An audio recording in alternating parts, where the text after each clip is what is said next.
Hi guys, it's in the morning. I haven't jumped in the shower or anything yet. However, we've been up for a little while. It's about 9:45. We got to sleep in a little bit considering what our normal wake up time is lately with the little puppy. So it was actually Lila and Loki that sort of got up before the puppy. So I can't blame it on him this time, but I think it was in the 6 a.m. hour that we ended up having to get out of bed, which was a lot better than yesterday, which was in the 4 a.m. hour. So I just feel a little more refreshed today. I've already cleaned my very disgustingly dirty kitchen. And of course I already had my collagen coffee this morning. I did feel like putting a little ghee in there. I haven't been feeling like that lately, but I always do my MCT oil and a little cacao butter, and but I don't know, I guess I just needed that extra little boost of fat. But right now I am having some tea. I don't know, every now and again I do feel like some tea. So most of my tea collection is from the Republic of Tea Company, and I just think they have really tasty tea, really, and I love their store, the tins that they come in. I don't know if this is from, I don't believe it is. This is from Be Well Teas, and so they have sort of blends, like herbal blends that, sort of focus on different things. So this one is kind of a get relaxed one, and so I have a few of those. And the one that I used this morning is the Get Happy. What I do really to help me determine kind of what I'm in the mood for is I just pop them open and kind of give it a smell, and it's like, oh wow, that smells really good. Then I know that's the one that I should be drinking. So not real scientific, but I think aromatherapy is actually, pretty powerful. So sometimes I will open one up and I'm like, oh, it's like, no, I'm not in the mood for that. But another day, that particular one may be like, oh yeah, I think there's something to that. Anyway, this is the one that I'm drinking this morning. Anyway, it sounded good. So I'm going to be sipping on this, and then I am going to get in the shower. Sorry, the sun is really, oof. This is really good. I don't know why this is hitting the spot for me. So this is my plan for today, you guys. This is great because it keeps me accountable. This channel, really helps me a lot to really just kind of keep everything on track and even kind of pre-plan things. It's great. So this is my plan for today. I want to do some measurements. I want to measure my waist and my hip area and my thighs and my calves. And I want to do that because I'm going to be starting that DB method, the machine that I got that I talked about and showed just the last video prior to this one. And so I really want to sort of log that. Every 4 weeks, I'm going to redo my measurements and see if I'm toning, if I don't know, I might lose an inch here and there, or I might gain depending on muscle mass building. And I would love to start building muscle, you guys. My muscles have atrophied so much. I'm like jello everywhere. I could feel it. I don't have the strength or any of that. And along with building muscle and strength, I want to really focus on mobility, range of motion, so some good stretching, and just that's kind of my goal with kind of my physical health. And of course, stamina. I think stamina, of course, that's important. And I think my elliptical will help me with that too.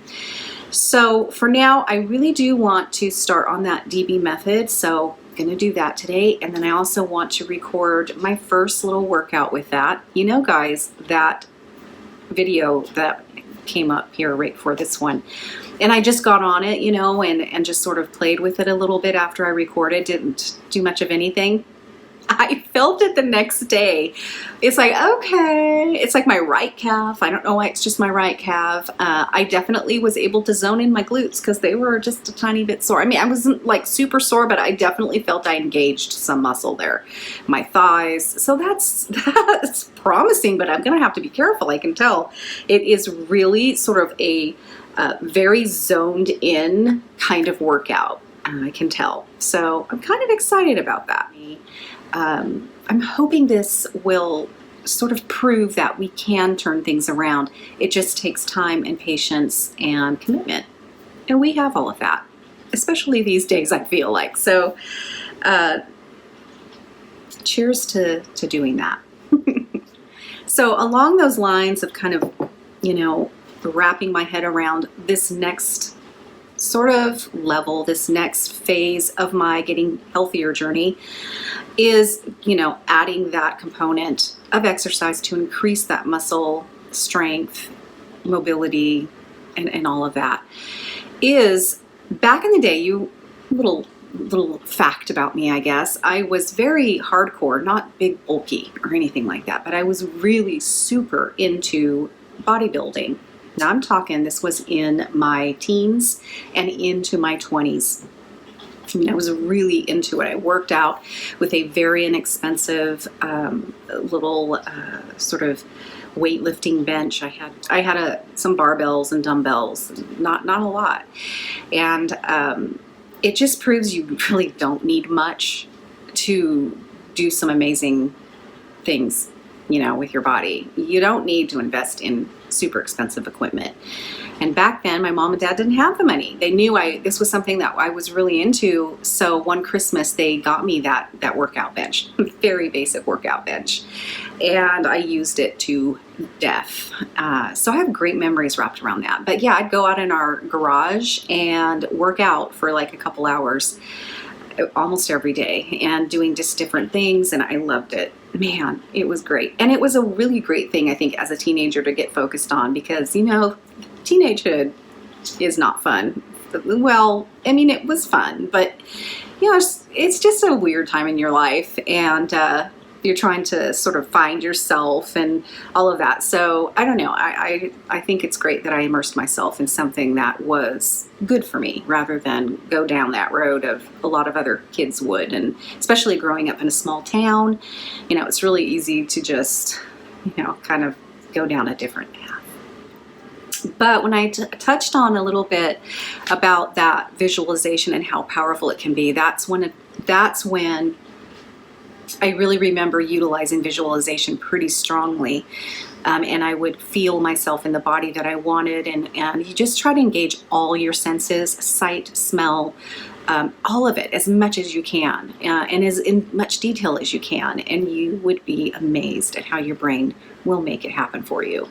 So, yeah, that's when I would feel myself in that body. I would feel what it felt like to move my muscles, to see the muscles, to be, I don't know, you know, working out and smelling what the air smelled like. And it sounds weird, but you just sort of utilize all of your senses. And, you know, I want to regain some of those really great feelings of what it felt like to live in a body that was strong, that, you know, I could feel my muscles contract. And I know that's hard to sort of understand maybe for you, but it is a really great feeling to be in that kind of body. And while I know I'm not going to be able to, you know, have and live in a 20-year-old body again, I want to somehow translate that over to something that is feasible in a 50-plus something-year-old body. And I definitely know it's achievable, and I cannot wait until I get feeling to where I'm ready to start lifting some weights again and getting a little workout bench out in our garage now, and just very simply do and incorporate some bodybuilding exercises again, not to gain muscle mass. For me, it's all about lean muscle, keeping up stretching, being able to, you know, I used to be able to do the splits and flat sort of, you know, straddled pancakes and having just a really mobile spine and all of that. So that's something that I am really starting to visualize as much as I can remember to, and start really feeling that in this body that I have now. So that is part of this sort of next level challenge for me. All right, I'm gonna finish this up and then I'm gonna get in the shower so we can start our day.